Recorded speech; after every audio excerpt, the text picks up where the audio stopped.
for a speech titled The Unlocatable Self. Michael Tom. When asked about the theme, Michael said, "We are inseparable from nature, as everything that makes up our unlocatable self comes from nature itself.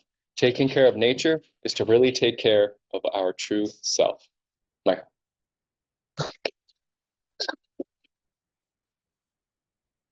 Mr. Toastmaster, fellow Toastmasters and guests, the self is a very important topic within Zen. It is important because in Zen, all the pain and suffering in our life is the result of having this illusional self be the center of our life. In order to we need to first define what self is. By definition, a self is something that persists from moment to moment. In our experience, we don't find anything that persists from moment to moment. Everything is impermanent, including, when I say anything is impermanent, I can also say that nothing is impermanent because there are no things there in the first place to be impermanent. But we have formed the idea of the ego self. Now, it's an illusion, but illusions are useful. Doesn't mean that we throw them away and don't use it. It's useful for living our life. But the reality is, ultimately, illusions can also be harmful. In this case, the ego self. When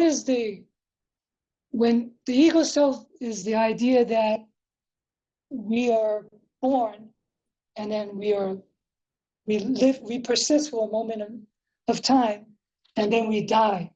So to the ego self, death is the most fearful thing. The ego does not want to die because death means extinction and no longer existing again. So the ego fears that. And as a result, it will try to preserve and satisfy itself. And as we all know, the feeling of satisfaction never lasts. You make all these goals to achieve. When you get there, it lasts for a moment, and then you want something else. You want more and more. Never satisfied.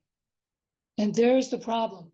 First, you have the fear of death, and then the dissatisfaction. Not only that, in order to preserve the self, it's that selfishness. We think the self is just here, the body, and that's it. Everything outside of it is not self. And in order to preserve self, we don't care about anything outside of it. Not realizing that you are sharing everything with everything outside of you. The microorganisms in your body are from everything around you.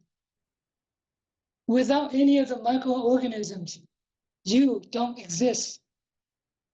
Your brain and your physical body does not function without them.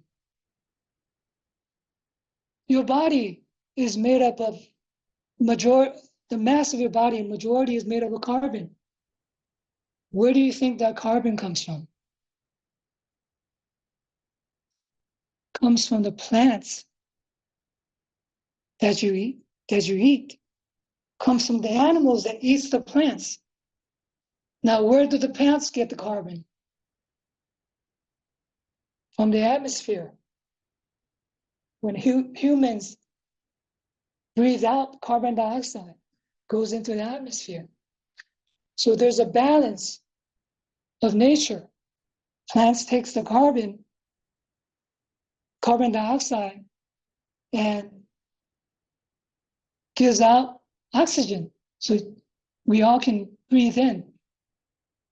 So this cycle of life with the atmosphere, with the plants and nature is all part of the self. It's all part of reality. That is your true self. But those who are focusing and only aware of the ego self, never sees that. So they destroy the environment without realizing that they're destroying themselves. If we free the ego self by letting it go through practice, it is when we are most happy. Why? Because we don't fear death. Death is each moment. Life and death happens each moment. There's nothing there that dies because nothing persists. You free the ego, you also free from having to constantly be satisfied and to having to preserve yourself. And you also take care of the environment because the environment is you. You are not separate from anything out there.